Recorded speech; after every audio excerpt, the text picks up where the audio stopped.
आज हम लोग शीतोष्णकटिबंधीय वन के बारे में पढ़ेंगे।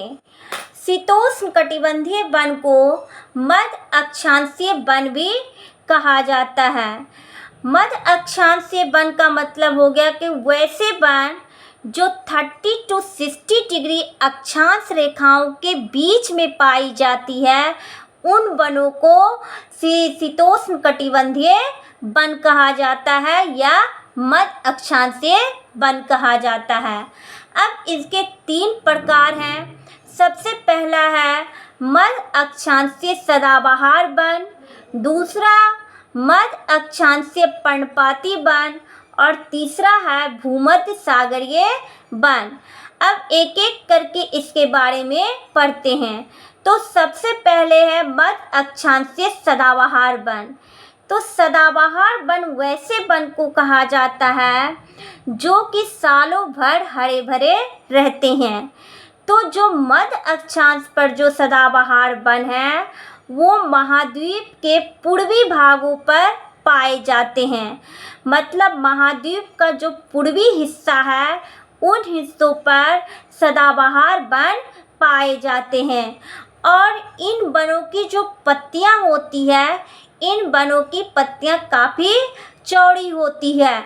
और यहाँ के वृक्ष के बारे में बात करें तो यहाँ लॉरेल वृक्ष, मैग्नोलिया वृक्ष, यूकेलिप्टस इस प्रकार के वृक्ष यहाँ पे पाए जाते हैं।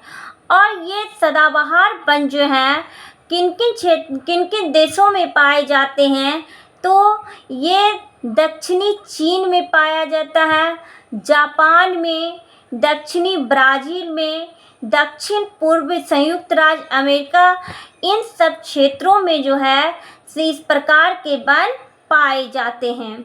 दूसरा है मध्य अक्षांशीय पर्णपाती वन।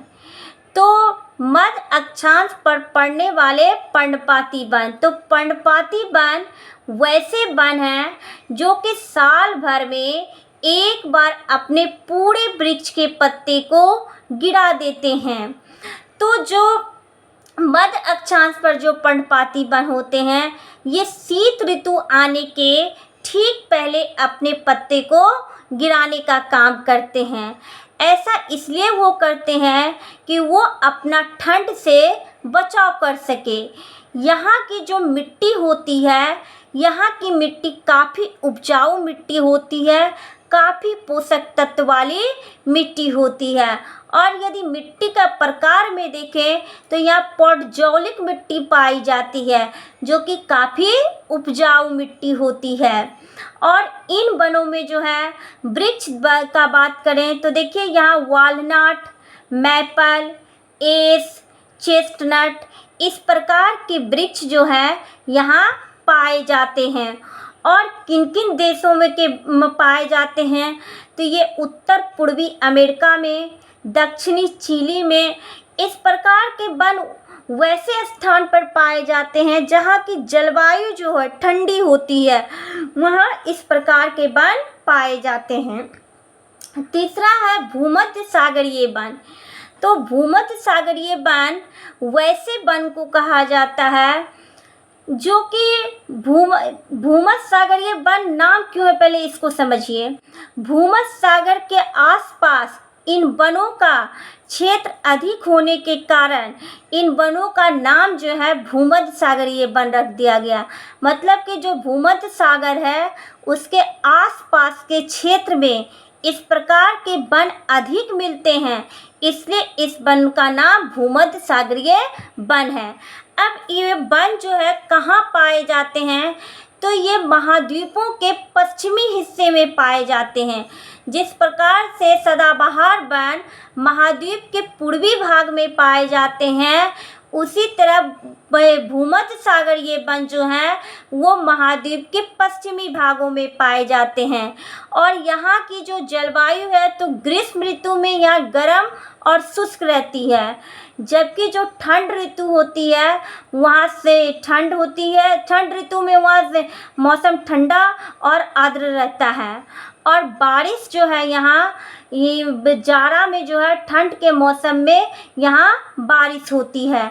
इस वन में जो है बहुत रंग बिरंगे पक्षी और साथ ही साथ यहाँ के जड़ी बूटियाँ जो है काफ़ी पाए जाते हैं। और इन क्षेत्रों में रसीले फलों का उत्पादन काफ़ी होता है, जैसे कि अंगूर हो गया, नींबू हो गया, नारंगी हो गया।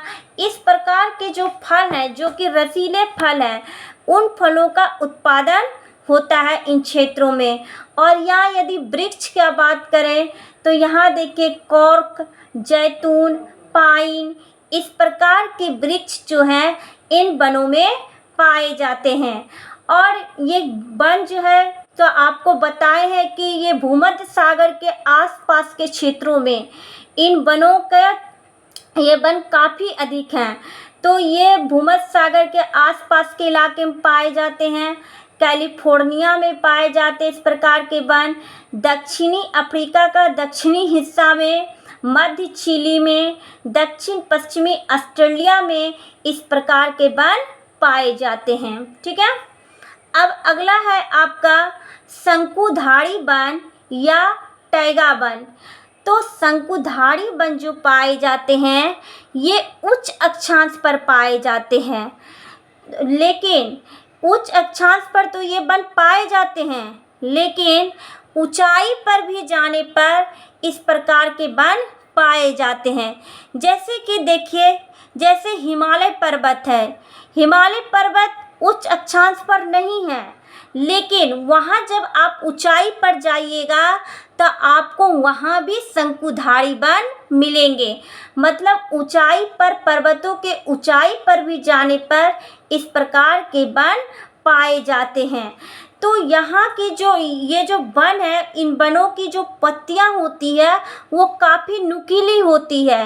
और काफ़ी नुकीली होने का कारण है कि यदि इस वृक्ष पर बर्फ़ गिरेंगे तो ये इस पर जमेंगे नहीं, ये पत्ती के सहारे जो है नीचे गिर जाएंगे बर्फ़। साथ ही साथ वाष्पो उत्सर्जन भी काफ़ी कम होगा।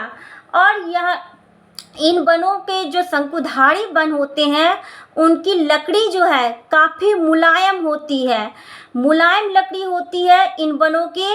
और ये काफ़ी आर्थिक महत्व वाली होती है। मतलब यहाँ की जो लकड़ियाँ होती है, जो मुलायम लकड़ियाँ, इसका कीमत जो है काफ़ी अधिक होता है अन्य वनों में पाई जाने वाली लकड़ी के अपेक्षा। तो यहाँ किस प्रकार के वृक्ष पाए जाते हैं, तो यहाँ चीड़, देवदार, फर, स्प्रूस, इस प्रकार के मुलायम लकड़ी वाले वृक्ष पाए जाते हैं। और यदि जीव जंतु में बात करें तो जैसे लोमड़ी, मिंक, समूर, साइबेरियन क्रेन, यहाँ जंतु और जीव जंतु पाए जाते हैं। और यहाँ की जो मिट्टी होती है वो मिट्टी होती है अम्लीय पॉटजॉल मिट्टी। अम्लीय पॉटजॉल मिट्टी जो होती है उसमें पोषक तत्व काफ़ी कम होता है। वो उसमें पोषक तत्व मान के चले कि एकदम निम्न स्तर का पोषक तत्व काफ़ी कम है, और वो खनिज भी उसमें नहीं होता है। ठीक है। और ये किन किन क्षेत्रों में पाए जाते हैं, तो सबसे पहले ये यूरोप, एशिया, उत्तरी अमेरिका महाद्वीपों में ये वन पाए जाते हैं। ठीक है। तो ये अभी आपका टेरेस्ट्रियल इकोसिस्टम जो है था उसका वन वाला जो पार्ट था वो ख़त्म हुआ है। अगले क्लास में हम लोग किसी अनटेरेस्ट्रियल इकोसिस्टम के बारे में पढ़ेंगे।